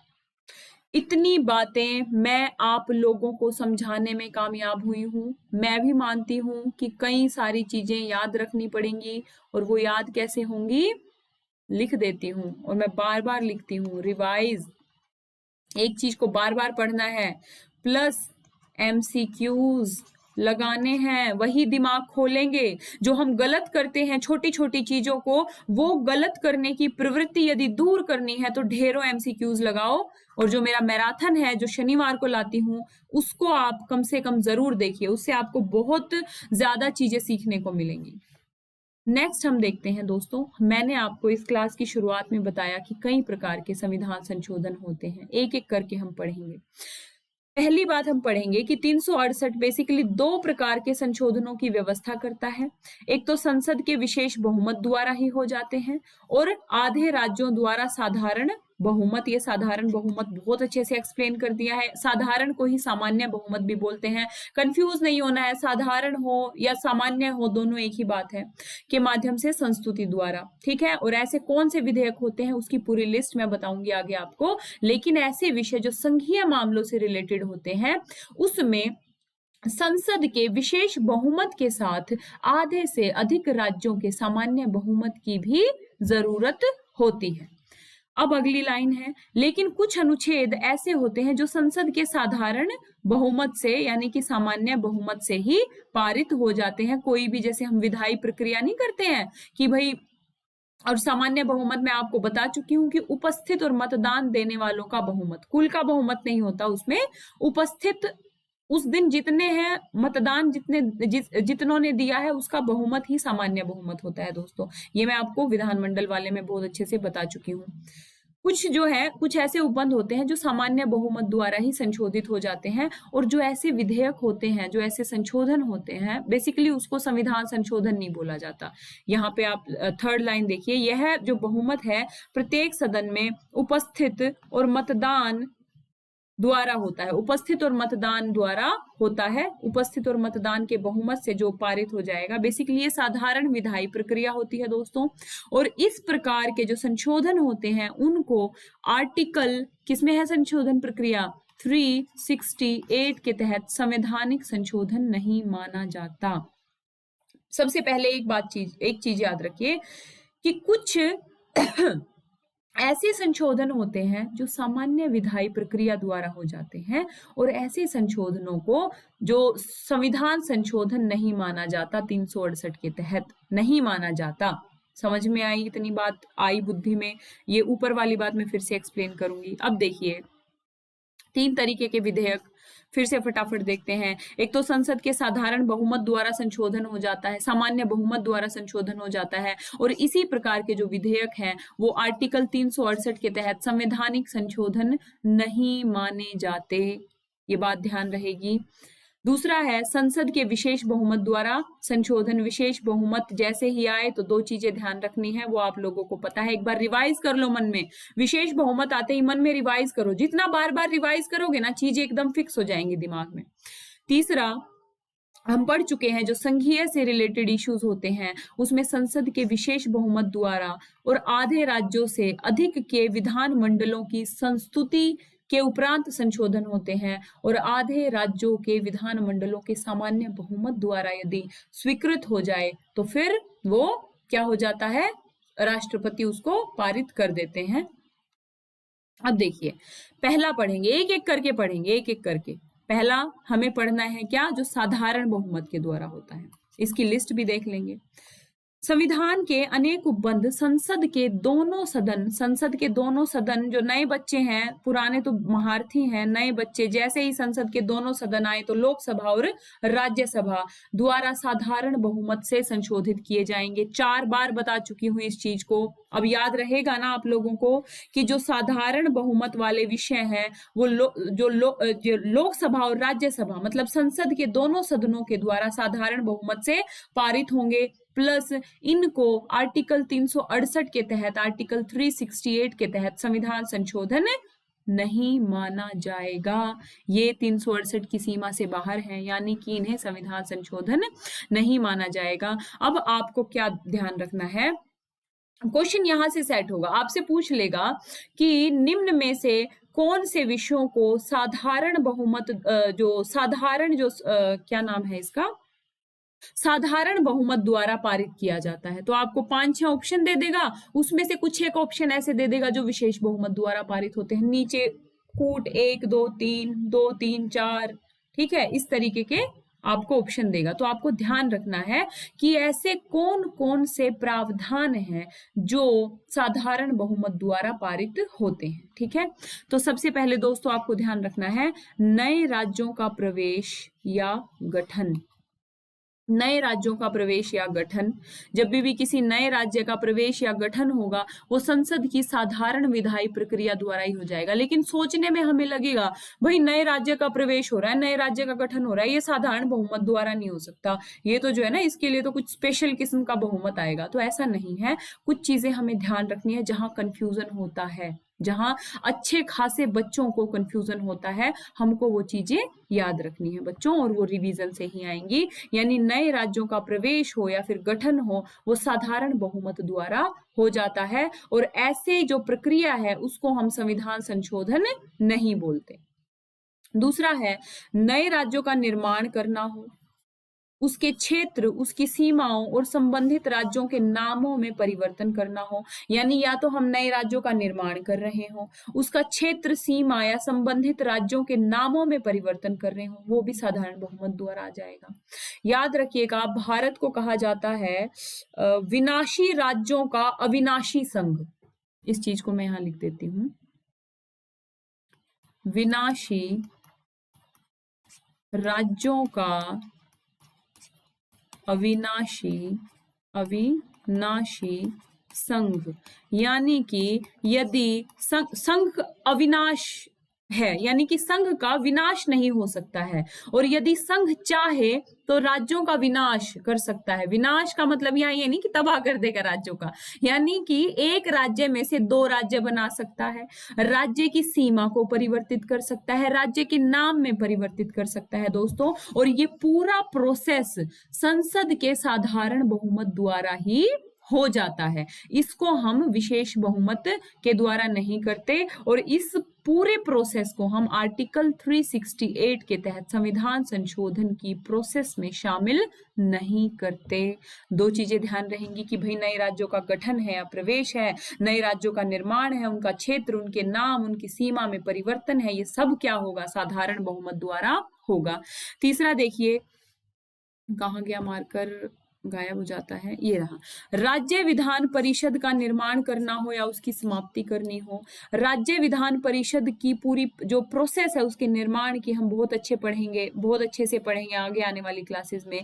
अभी के लिए आप इतना ध्यान रखिए, यदि राज्य विधान परिषद का निर्माण करना है या उसकी समाप्ति करनी है तो क्या विशेष बहुमत की जरूरत होगी? बिल्कुल नहीं होगी। ये प्रोसेस भी सामान्य या साधारण बहुमत द्वारा संसद कर सकती है, और इसे भी संविधान संशोधन नहीं माना जाएगा। इतना क्लियर है आपको? तीन चीजें आपको ध्यान हो गई। अब देखिए दूसरी अनुसूची, राष्ट्रपति, राज्यपाल, लोकसभा अध्यक्ष, न्यायाधीश आदि के लिए परिलब्धियां, भत्ते, विशेष अधिकार। ठीक है, बेसिकली इसमें वेतन वगैरह आते हैं। तो ये सब संसद यदि चाहे तो क्या कर सकती है, यहाँ है, संसद यदि चाहे तो क्या कर सकती है, सामान्य बहुमत द्वारा ही संशोधन कर सकती है। तो दूसरी अनुसूची को आप लोगों को ध्यान रखना है। अनुसूचियां मैं अलग से पढ़ाऊंगी बहुत शानदार तरीके से। संसद में गणपूर्ति का जो नियम है दोस्तों, हमने जब एमसीक्यू करे थे उसमें आईएएस प्री की परीक्षा में ही एक क्वेश्चन पूछा था कि संसद की गणपूर्ति क्या होती है। बहुत ईजी क्वेश्चन होता है, तो वो हमने देखा था अध्यक्ष सहित 10%। तो गणपूर्ति से रिलेटेड कोई मामले में परिवर्तन करना है वो भी सामान्य बहुमत से हो जाएगा। संसद सदस्यों के वेतन भत्ते, यानी कि जो राष्ट्रपति, राज्यपाल, लोकसभा अध्यक्ष की परिलब्धियां आदि और संसद के सदस्यों के वेतन भत्तों में भी यदि कोई संशोधन करना है तो उसके लिए कोई विशेष बहुमत की जरूरत नहीं है। संसद बहुत ही सामान्य बहुमत से अपने जो भत्ते हैं वो बढ़ा सकती है। ठीक है, इस चीज को ध्यान रखना है हमको। संसद में प्रक्रिया नियम है। अब कोई नया नियम लाना है संसद में तो वो नियम प्रक्रिया वगैरह की भी जो प्रोसेस होती है उसको भी दोस्तों सामान्य बहुमत द्वारा। संसद, इसके सदस्यों और इसकी समितियों के विशेष अधिकार, जो 105 ऊपर लिखती हूँ, 105 के तहत संसद को दोस्तों, यहाँ लिखती हूँ 105, क्या हो रहा है इसको, एक मिनट दोस्तों, इरेज कर लो इसको मैं। 105 5 में संसद के विशेष अधिकारों का वर्णन है और संसद उस विशेष अधिकारों या उसकी समितियों को जो विशेष अधिकार दिए गए हैं उसमें कुछ संशोधन करें या कुछ विशेष अधिकार बढ़ाए घटाए तो वो भी सामान्य बहुमत द्वारा ही जो प्रोसेस है वो पूरी होगी। अगला है संसद में अंग्रेजी भाषा का प्रयोग, ये भी हमारा सामान्य बहुमत। उच्चतम न्यायालय में अवर न्यायाधीशों की नियुक्ति, ठीक है। अब ये हमें लगेगा उच्चतम न्यायालय में अवर न्यायाधीशों की नियुक्ति नहीं, सॉरी, संख्या जब संसद ये डिसाइड करती है ना समय समय पे कि अब कितने न्यायाधीश होने चाहिए, तो ये संसद सामान्य बहुमत से ही डिसाइड कर सकती है दोस्तों, इसे संविधान माना जाएगा। कई बच्चे इसको गलत कर देंगे, कुछ ऐसे ऑप्शन है जो हम इजीली सही कर देंगे कि हाँ ये सामान्य बहुमत हो सकता है, लेकिन कुछ ऐसे ऑप्शन है जहां पे गलत करने की संभावना ज्यादा है। तो हमें अपना फोकस कहाँ करना है, हमें अपना फोकस ऐसे ही बिंदुओं पे करना है जहां पे अच्छे मजे हुए खिलाड़ी भी गलती कर सकते हैं। तो उच्चतम न्यायालय में यदि न्यायाधीशों की संख्या को बढ़ाना है घटाना है तो ये भी सामान्य बहुमत द्वारा संसद कर सकती है। इसके अतिरिक्त उच्चतम न्यायालय के न्याय क्षेत्र को ज्यादा महत्व प्रदान करना, ये राजभाषा का प्रयोग के ऊपर कोई नियम बनाना है ये, और असली कंफ्यूजन होता है नागरिकता की प्राप्ति और समाप्ति। अब कई बच्चे कहेंगे कि नागरिकता तो जो है ना संघीय विषय लग रहा है, भाई ऐसे कैसे सामान्य बहुमत द्वारा समाप्ति और प्राप्ति कर देंगे, तो ये विषय भी सामान्य बहुमत के द्वारा ही प्रोसेस किया जाता है। तो आप लोगों को कुछ मूलभूत बिंदु जो इंपॉर्टेंट टॉपिक हैं कि भाई नए राज्यों का प्रवेश, गठन, निर्माण, क्षेत्र में परिवर्तन, नाम में परिवर्तन, विधान परिषद, गणपूर्ति, दूसरी अनुसूची, इसके अलावा जो उच्चतम न्यायालय में अवर न्यायाधीशों की संख्या, ठीक है, नागरिकता की प्राप्ति या समाप्ति, तो इन सब चीजों को इतना आप लोगों को ध्यान रहेगा। मेरे हिसाब से मैं इतना समझाने पाने में सफल रही हूँ। समझ में आ रहा है आप लोगों को, कोई डिफिकल्टी तो नहीं हो रही है? अगर आप लोगों को कोई समस्या है तो आप मेरे टेलीग्राम चैनल पे मुझे बताइए, मैं और सुधार करूंगी आप लोगों की उम्मीदों के अनुरूप। वैसे मैं अपने हिसाब से बिल्कुल सटीक चल रही हूँ जैसा कि मुझे लगता है, क्योंकि शुरुआती दौर में चीजें धीरे धीरे समझ में आती हैं, एक चीज को बार बार पढ़ना पड़ता है, और दोस्तों मैं उसी स्पीड को मेंटेन किए हुए आप लोगों के साथ आप लोगों के सामने हूँ। अब अगला पॉइंट है दोस्तों कि संसद एवं राज्य विधान मंडल के लिए, संसद, मैं एक बार मार्कर उठा लूं, संसद और राज्य विधान मंडल के लिए निर्वाचन की बात हो, निर्वाचन क्षेत्रों का पुनर्निर्धारण हो, केंद्र शासित प्रदेशों से रिलेटेड कोई कानून बनाना हो, पांचवी अनुसूची की बात हो और छठी अनुसूची की बात हो। अब कई बच्चे यहाँ पे मार खा जाते हैं, पांचवी और छठी अनुसूची में मार खा जाते हैं अच्छे अच्छे खिलाड़ी भी, कि भाई ये तो बहुत इंपॉर्टेंट अनुसूचियां हैं, इनको तो हम बार बार पढ़ते हैं, ठीक है, इनमें कैसे सामान्य बहुमत द्वारा संशोधन हो सकता है या फिर प्रक्रिया फुलफिल हो सकती है। तो ध्यान रखना, ये सारे टॉपिक आपको ध्यान रखने हैं कि कहाँ संसद सामान्य बहुमत द्वारा परिवर्तन कर सकती है, और इन सारे मुद्दों में भी आप एक लिस्ट बनाइएगा। ये जो मैंने लिस्ट दी है इसमें भी आप क्या करना, 5-6 ऐसे टॉपिक हैं जहां बार बार कंफ्यूजन होता है, उसको आप लिख लीजिए, 5-7 बार याद कर लीजिए, 5-7 लोगों को पकड़ के उनको सुना दीजिए, ठीक है, वो क्या हो जाएगा फिर आपका एकदम दिमाग में बैठ जाएगा। तो इतनी बात आपको समझ में आई कि हमें कौन कौन से महत्वपूर्ण मुद्दे हैं जहां पे हम कंफ्यूज हो सकते हैं। दोस्तों वही बात कि कैसे पढ़ना है ये बहुत ज्यादा इंपॉर्टेंट है, कितना पढ़ना है ये भी इंपॉर्टेंट है, क्या छोड़ना है ये भी इंपॉर्टेंट है। तो यहाँ पे कंफ्यूजन होने की जो संभावना है वो बढ़ जाती है, तो क्या करना है, हमें उसको अपने तरीके से याद करना है। तो हमने सामान्य बहुमत का प्रोसेस देखा दोस्तों, उसके बाद हमने सामान्य बहुमत के तहत कौन कौन से विषय आते हैं ये हमने देखा। दूसरा पॉइंट आता है कि संसद के विशेष बहुमत द्वारा संशोधन होता है, और विशेष बहुमत का नाम सुनते ही एकदम मन में रिवाइज कर लो क्या चीजें आनी चाहिए, संसद की कुल सदस्य संख्या का बहुमत या सदन की कुल सदस्य संख्या का बहुमत प्लस उपस्थित और मतदान देने वालों का 2/3। जैसे ही विशेष बहुमत, जैसे वो गुड़िया में चाबी नहीं भर देते हैं, चाबी भरते गुड़िया नाचने लगती है, ऐसे ही आपसे कोई पूछे विशेष बहुमत तो एकदम बता देना है आप लोगों को। अब देखिए, प्रत्येक सदन के कुल सदस्य संख्या का बहुमत, बहुत बार बता चुकी हूँ, 38% पे मत जाना, ठीक है। बहुमत और प्रत्येक सदन के उपस्थित और मतदान के लिए सदस्यों के 2/3 का बहुमत, बहुत अच्छे से मैं बता चुकी हूँ। कुल सदस्यता अभिव्यक्ति का अर्थ जो सदन के सदस्यों की कुल सदस्य संख्या से है, ये भी मैं बता चुकी हूँ कि जब हम पहले वाली लाइन ऐड करते हैं ना, कुल सदस्य संख्या का बहुमत, उसमें टोटल सदस्य संख्या से मतलब होता है, ये नहीं कि जितने आए हैं उसमें से, जितने टोटल है उसका बहुमत हम कैलकुलेट करते हैं। इतनी बात समझ में आई। अब इसमें दोस्तों बहुत सारे प्रोविजन है जो हम विशेष बहुमत द्वारा संशोधन करते हैं, और जो इस प्रक्रिया द्वारा जो प्रक्रिया फॉलो होती है उसे आर्टिकल 368 के तहत संविधान संशोधन माना जाएगा। और सामान्य बहुमत जो द्वारा जो प्रोसेस होती है उसको 368 के तहत संविधान संशोधन माना जाएगा कि नहीं माना जाएगा? नहीं माना जाएगा। तो ये जो विशेष बहुमत है उसके तहत कहाँ कहाँ हम संशोधन कर सकते हैं। पहला बिंदु है मूल अधिकार। दोस्तों, यदि मूल अधिकार में, फंडामेंटल राइट में, FR में कोई संशोधन करना है तो वो सामान्य बहुमत से नहीं हो सकता, उसके लिए विशेष बहुमत की जरूरत पड़ेगी। हर हाल में मौलिक अधिकारों में संसद के विशेष बहुमत द्वारा ही संशोधन किया जा सकता है। तो मौलिक अधिकार ध्यान रखना है। राज्य की नीति निदेशक तत्व ध्यान रखना है कि संसद जो है ना, DPSP में भी विशेष बहुमत द्वारा ही संशोधन कर सकती है, और वे सभी उपबंध जो प्रथम और तृतीय श्रेणियों से संबंध नहीं है, इसको आगे डिस्क्राइब करेंगे हम।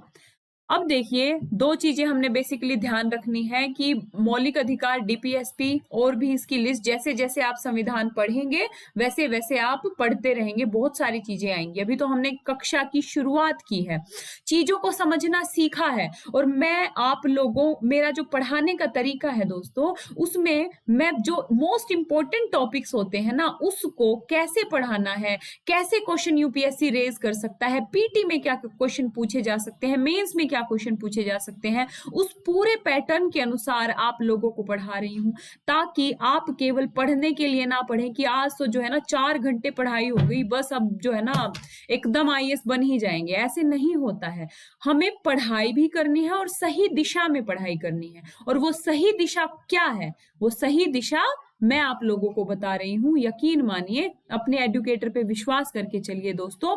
आप यदि इस पैटर्न से पढ़ेंगे तो चीजें दिमाग में बैठेंगी भी और एग्जाम क्रैक होगा भी। अब देखिए, तीसरा जो है कि संसद के विशेष बहुमत, हमने देख लिया था कि भाई संसद का विशेष बहुमत प्लस आधे राज्यों की स्वीकृति की जरूरत होती है, आधे राज्यों से ज्यादा के विधानमंडल की स्वीकृति होती है कुछ मामलों में। और वो मामले कौन से होते हैं दोस्तों? संघीय मामले। अभी इसमें एक लिस्ट दे देगा कि कौन कौन से मुद्दे हैं जो विशेष बहुमत प्लस आधे से अधिक राज्यों के विधानमंडलों की स्वीकृति द्वारा होते हैं। उसमें 5-6 मुद्दे दे देगा। उसी में दे देगा एक मुद्दा नागरिकता की प्राप्ति और समाप्ति। वहां पे दिमाग डिस्टर्ब हो जाता है। अच्छा, नागरिकता तो भाई बहुत इंपॉर्टेंट है, तो इसलिए मैंने कहा जो कंफ्यूज होने वाले टॉपिक हैं उसकी लिस्ट बना लेना, सुना देना 5 लोगों को। अब देखिए, मार्कर कहाँ चला गया? ये रहा। देखिए, नीति के संघीय ढांचे से मैं बता चुकी हूं, से संबंधित संविधानों का जो उपबंध होता है उसमें संसद के विशेष बहुमत द्वारा संशोधित किया जा सकता है। और इसके लिए और क्या आवश्यक है कि आधे राज्यों के विधानमंडल में साधारण बहुमत, ये भी बहुत हम अच्छे से पढ़ चुके हैं, के माध्यम से उसको मंजूरी मिली है कि नहीं मिली है।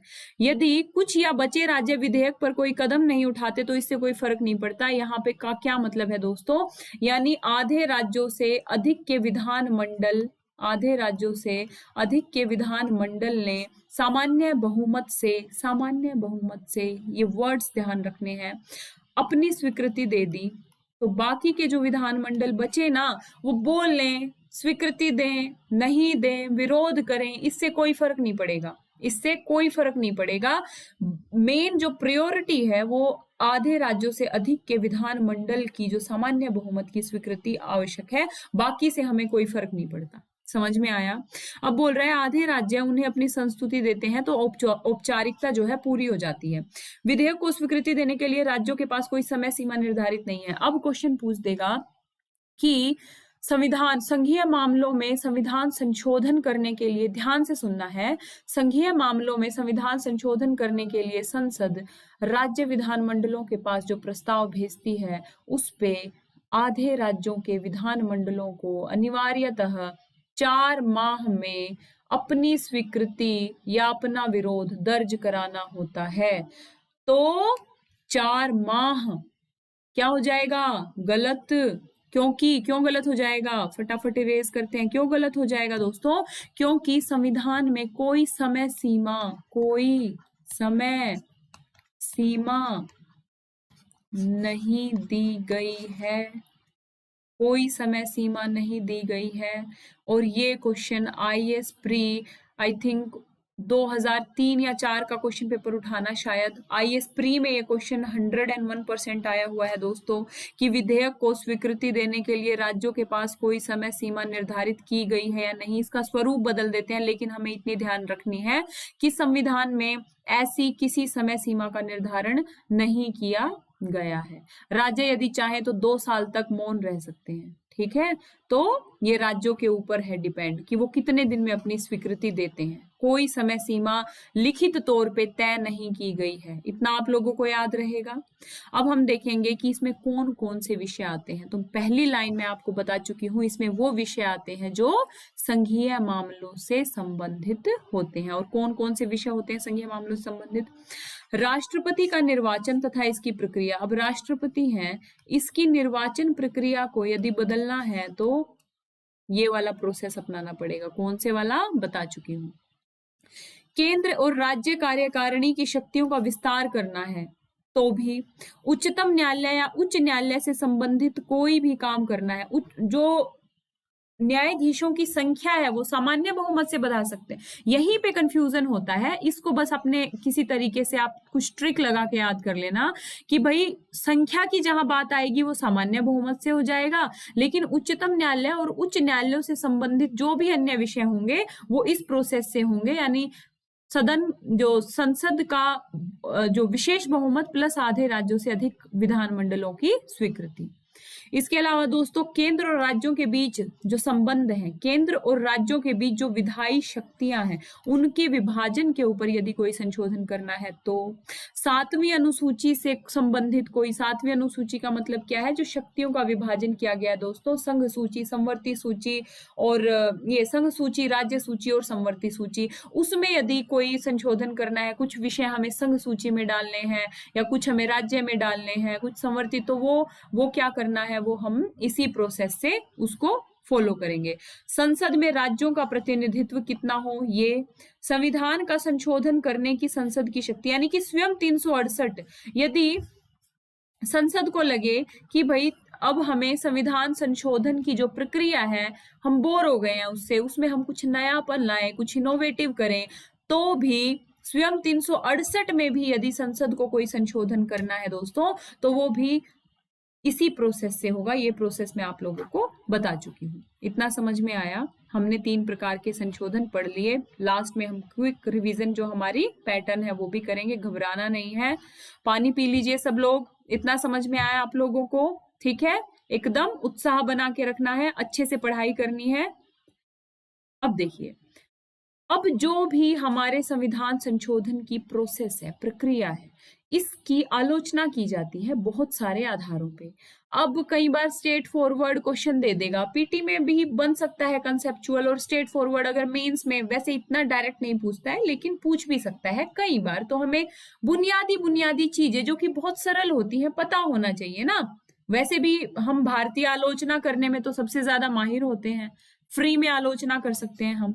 तो पहली आलोचना क्या की गई कि भाई संविधान संशोधन के लिए किसी विशेष निकाय की व्यवस्था नहीं की गई है भारत में। ऐसे कैसे है कि संसद चाहे तो संविधान संशोधन कर देगी? ऐसे कैसे चलेगा?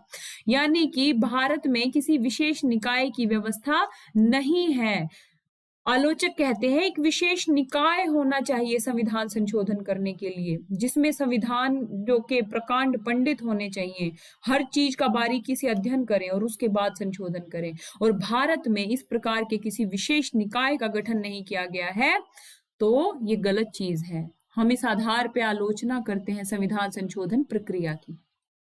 संसद को संविधानिक शक्ति व्यापक रूप से प्राप्त है और कुछ मामलों में राज्य विधानमंडलों को, ठीक है। यानी कि संसद यदि चाहे तो संसद में जो संविधान है उसमें संशोधन कर सकती है। किसी विशेष निकाय का गठन नहीं किया गया है भारत में, इसलिए जो है आलोचक इसकी आलोचना करते हैं। पहला पॉइंट आप लोगों को याद रख लेना है। दूसरा पॉइंट है कि संविधान संशोधन की शक्ति जो है वो संसद में निहित है, यानी ये संसद को क्या सशक्त बनाती है, संसद को ज्यादा शक्तिशाली बनाती है। अमेरिका के विपरीत राज्य विधानमंडल राज्य विधान परिषद के निर्माण या समाप्ति के प्रस्ताव के अतिरिक्त कोई विधेयक संविधान या संविधान संशोधन का प्रस्ताव नहीं ला सकता। पहली जो मैंने स्लाइड्स में बताया उसमें यहाँ से मैंने आपको पॉइंट बताया था और ये बोला था, याद रखना है, दे देगा कि संविधान संशोधन की जो प्रक्रिया है उसकी शुरुआत राज्य विधानमंडल से भी हो सकती है। तो क्या कर देना है, बड़ा सा गलत कर देना है, ऐसे कांटा लगा देना, नहीं हो सकती। और विधान परिषद का निर्माण या समाप्ति का प्रस्ताव की शुरुआत हो सकती है, लेकिन दोस्तों मैं आप लोगों को बता चुकी हूं कि जो भी सामान्य बहुमत से होता है ना उसे हम 368 के तहत संविधान संशोधन नहीं मानते हैं। इतना आपको याद रहेगा, आशा करती हूँ, उम्मीद करती हूँ कि आप लोगों को ये चीजें याद रहेंगी। तो ये बोल दिया कि भाई संसद को असीमित अधिकार है। आलोचकों ने पहली बात बोली विशेष निकाय नहीं है, दूसरा बोला संसद को असीमित अधिकार है और राज्य विधानमंडल जो है वो इनिशिएट नहीं कर सकती संविधान संशोधन करने के लिए, आलोचना करती बैठ के चुपचाप। अब तीसरा बोला यहां भी संसद इसे या तो पारित कर सकती है या नहीं, इस पर कोई कार्यवाही नहीं कर सकती है। और विधान परिषद के मामले में जो थोड़ी बहुत शक्ति दी भी गई है राज्य विधानमंडलों को, तो उसमें भी संसद चाहे तो पारित करे चाहे तो मना कर दे, ठीक है। तो उसमें भी राज्य विधानमंडलों के पास कोई सशक्त शक्ति नहीं है, ठीक। विधान परिषद के मामले में जिसे सामान्य बहुमत से पारित किया जाता है दोस्तों, और उसे संविधान संशोधन नहीं माना जाता। अगर मैं बार बार किसी चीज को रिपीट कर रही हूँ ना तो इसका निहितार्थ समझिए, आप उस मुद्दे को समझिए आप कि वो कितना इंपॉर्टेंट है आप लोगों के लिए। पढ़ा के बहुत आराम से निकल, धीरे धीरे पढ़ाऊंगी, एकदम धीरे धीरे, और कोई जो है ना रिपीट नहीं करूंगी, कुछ इंपॉर्टेंट नहीं बताऊंगी, तो आप आराम से, आपको बहुत मजा आएगा क्लास में। मेरी क्लास में दिमाग पे ना थोड़ा जोर दीजिए, और मैं ज्यादा जोर देने के लिए भी नहीं बोलती क्योंकि मैं चीजों को इतनी बार आप लोगों को बता देती हूँ, आप लोगों को समझ में आ जाता है कि ये चीज हमें बहुत ध्यान से पढ़नी है और उसको रिवाइज करना है। अब संविधान के अकेले बड़े भागों के लिए संसद ही विशेष बहुमत या साधारण बहुमत द्वारा संशोधित करती है। हमारा जो सेकंड पार्ट जो हम पढ़ रहे हैं कि भाई विशेष निकाय नहीं है, संसद को ही सारी शक्तियां हैं, विधान जो मंडल है उसको विधान परिषदों के मामले में थोड़ी बहुत शक्ति दी और उसमें भी सीमित कर दी शक्ति को, संसद के पास अंतिम शक्ति है, यानी कि संसद यदि चाहे तो संविधान के बड़े भाग में संशोधन कर सकती है, चाहे वो विशेष बहुमत से करे या सामान्य बहुमत से करे। ये तो बहुत गलत बात है जी, आलोचकों ने इस आधार पे इसकी आलोचना की है। ये गलत बात है, ये आलोचक कह रहे हैं, मैं नहीं कह रही हूँ, ठीक है। अब देखिए कुछ मामलों में राज्य विधानमंडल की संस्तुति भी आवश्यक है, उसमें भी आधे राज्यों की। अब जो मैंने बताया ना आपको कि कुछ संघीय मामलों से रिलेटेड विषय है जिसमें संसद के विशेष बहुमत प्लस आधे से अधिक राज्यों के विधानमंडलों की जो स्वीकृति है वो भी आधे राज्यों की ही है, मतलब एक तरीके से आधे राज्यों की ही है। लेकिन अमेरिका में क्या है, यूएसए में क्या है, अब ये जो है ना यूएसए की तुलना करते हैं, वहां पे 3/4 राज्य जब तक ना बोले, 3/4 राज्य जब तक सहमति ना दे संविधान में संशोधन नहीं हो सकता है, ठीक है। लेकिन भारत में मात्र आधे राज्यों की बात है, और वो भी कहाँ, केवल कुछ विषयों पे जो संघीय व्यवस्था से जो रिलेटेड इशू है उन पे, ठीक। तो यहाँ पे आलोचना करते हैं। उसके बाद बोलते हैं कि संविधान ने राज्य विधानमंडलों द्वारा संशोधन संबंधी मंजूरी या उसके विरोध को प्रस्तुत करने की समय सीमा निर्धारित नहीं की है, ठीक। ये मैं आपको बता चुकी हूँ, और ये बता चुकी हूँ यहाँ से पीटी में क्वेश्चन, यहाँ लिखते हैं पीटी में क्वेश्चन पूछा भी गया है, और बहुत ही ये इंपॉर्टेंट टॉपिक रहता है यूपीएससी का। जब आप एमसीक्यू वाला जो मेरा सीरीज है वो देखेंगे, आप खुद एमसीक्यू लगाएंगे, लेकिन बच्चों मेरा विनम्र निवेदन है, आप यदि खुद भी एमसीक्यूज लगा रहे हैं तो मार्केट की एमसीक्यूज पे मत जाइए। यूपीएससी के विभिन्न जो परीक्षाओं में पूछे हुए जो मॉडल पेपर है, जो क्वेश्चन पेपर है, वो हमारे सामने है, हमें वही लगाने हैं, बार बार लगाने हैं। और यकीन मानिए ये इससे बेहतर रणनीति आप लोगों के लिए कुछ नहीं हो सकती। भुक्तभोगी बैठा है आप लोगों के सामने और अपने जीवन के अनुभवों के आधार पे आपको मैं बता रही हूँ इस चीज को। जिसको मानना है वो मानिए। वैसे मुझे पूरा यकीन है सब लोग इस बात को मानेंगे, समझेंगे कि यदि क्या यहाँ लिखते हैं यूपीएससी को प्रेडिक्ट करना है, पास करनी है परीक्षा, तो यूपीएससी द्वारा विभिन्न परीक्षाओं में पूछे गए एमसीक्यू को ही बार बार सॉल्व करना है, करंट को संभालना है और बेसिक फंडे क्लियर करने हैं, कंसेप्चुअल क्लियरिटी लानी है मुद्दों पे। तब जाके आप प्रशासक बनने की जो क्राइटेरिया है, कैपेबिलिटी है, उनको फुलफिल करेंगे।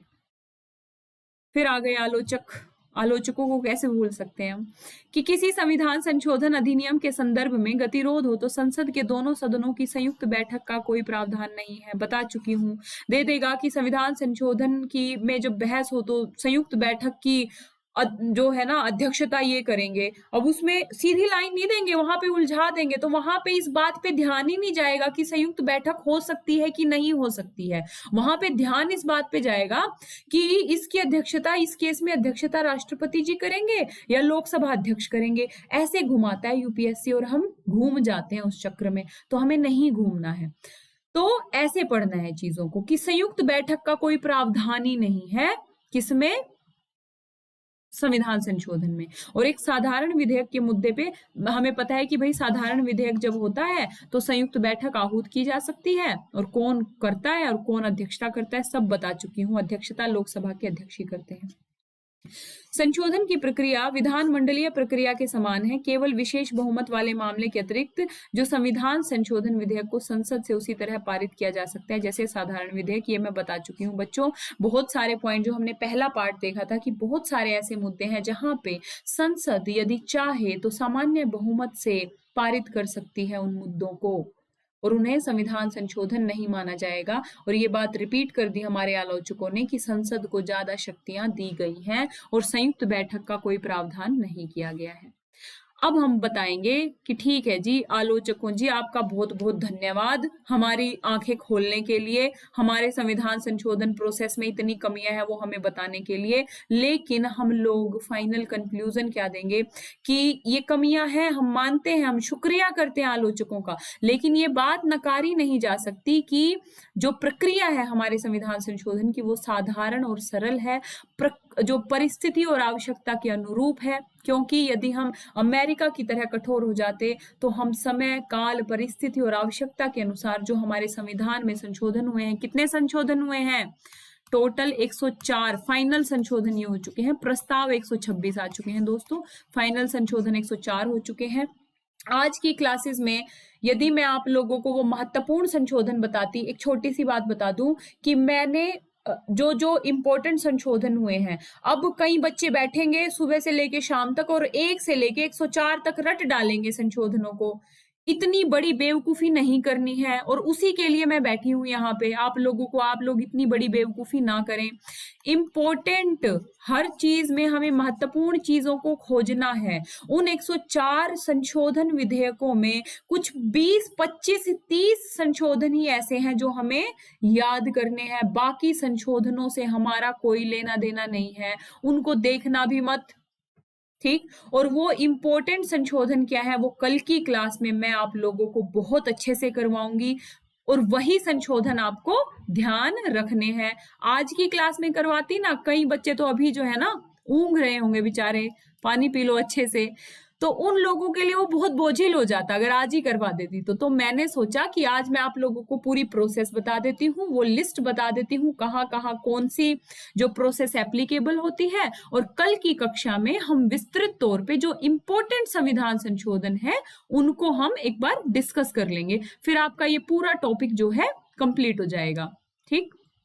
अब देखिए हमने ये देखा कि भाई परिस्थिति के अनुसार परिवर्तन हो सके। हमारे संविधान जो निर्माता इतने दूरदर्शी थे कि उन्होंने इस बिंदु को समझा और इस प्रक्रिया को ना तो लचीला होना चाहिए और ना ही मतलब मैंने बताया था कि ना तो प्रक्रिया इतनी लचीली हो सके कक्षा की शुरुआत में भी कि सत्तारूढ़ दल उसमें अपने हिसाब से अपने जो क्षणिक हितों के हिसाब से परिवर्तन कर सके, और ना ही इतना कठोर होना चाहिए कि समय काल परिस्थिति और आवश्यकता के अनुसार उसमें परिवर्तन ही ना किया जा सके। तो लचीलेपन और जटिलता, लचीलापन मतलब ब्रिटेन का संविधान, जटिलता या कठोरता मतलब यूएसए के संविधान के मध्य एक संतुलन, यानी कि कहाँ लिखे, यहाँ लिखते हैं, यानी कि मध्यम मार्ग को हमने अपनाया। तो हमारी जो संविधान संशोधन की प्रोसेस है, क्या आप लोग इसको समझ पाए? ठीक, एक बार क्या करते हैं, हम क्विक रिवीजन कर लेते हैं दोस्तों। सबसे पहले मैंने बताया, पूरी व्यवस्था बताई कि भाई कैसे लिखित और सबसे लंबा है, किस तरीके से लचीलेपन और कठोरता का मिश्रण है, और किस तरीके से संसद 368 के तहत संविधान के किसी भी भाग में संशोधन कर सकती है लेकिन मूल ढांचे में नहीं, जो कि केशवानंद वाद में 1973 में सर्वोच्च न्यायालय ने निर्णय दिया था। अब हमने देखा 3 प्रकार का संशोधन होता है दोस्तों। एक होता है साधारण बहुमत द्वारा हो जाए, जिसे हम संविधान संशोधन नहीं मानते, आर्टिकल 368 के तहत वो साधारण विधायी प्रक्रिया से हो जाता है। एक होता है संसद के विशेष बहुमत द्वारा, और एक होता है संसद के विशेष बहुमत प्लस आधे राज्यों के विधानमंडलों के सामान्य बहुमत के आधार पे स्वीकृति। ये 3 चीजें याद रहेंगी आप लोगों को। उसके बाद हमने देखा विशेष बहुमत क्या है, तो 5 लोगों को आज ही सुनाना है आप लोगों को कि कुल सदस्य संख्या का बहुमत और उपस्थित और मतदान देने वालों का 2/3। अब हमने देखा साधारण बहुमत से कौन कौन से विषय पारित हो सकते हैं, ये हमने देख लिया, इसको याद करना है। विशेष बहुमत द्वारा कौन कौन से विषय पारित हो सकते हैं, मूल अधिकार और डीपीएसपी, और जो संघीय मामलों से रिलेटेड है वो कौन कौन से विषय हैं, ये हमने देख लिया।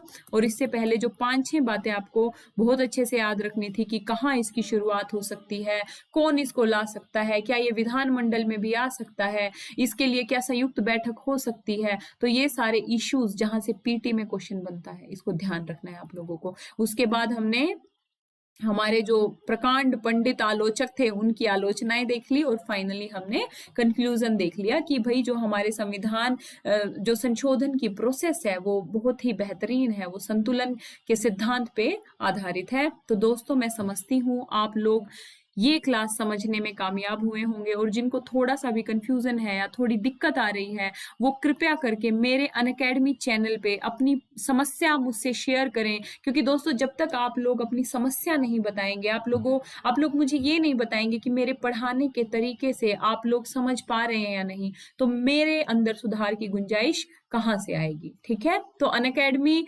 _ललिता_कुमारी पे जाके आप अपने कमेंट बताएं। यदि आप लोगों को कक्षा बहुत अच्छी लग रही है, आप लोगों को बहुत इजीली समझ आ रहा है, तो दोस्तों वो भी मुझे बताएं। ठीक है, और यहाँ पे जाके आप मेरे चैनल को फॉलो करें, और जितनी भी मेरी क्लासेस है उसकी पीपीटी आपको इस चैनल पे मिल जाएगी दोस्तों। इसके साथ ही आप प्लस या आइकॉनिक जो सब्सक्रिप्शन लेते हैं उसमें ललिता YT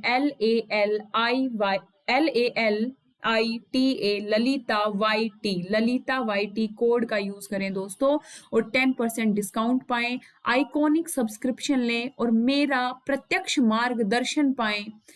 यकीन मानिए कि आपकी जो सिविल सर्विसेज की जर्नी है, मैं अपने अनुभव के आधार पे उसे बहुत ही आसान बना दूंगी। मेरे प्रत्यक्ष मार्गदर्शन के लिए आइकॉनिक सब्सक्रिप्शन लें, ललिता YT कोड का यूज करें, 10% डिस्काउंट लें, EMI जो सुविधा है उसका फायदा उठाएं। इस चैनल को लाइक, शेयर और सब्सक्राइब करें। चलिए दोस्तों, आज की क्लास का अंत करते हैं, मिलते हैं अगली क्लास में। जय हिंद, जय भारत।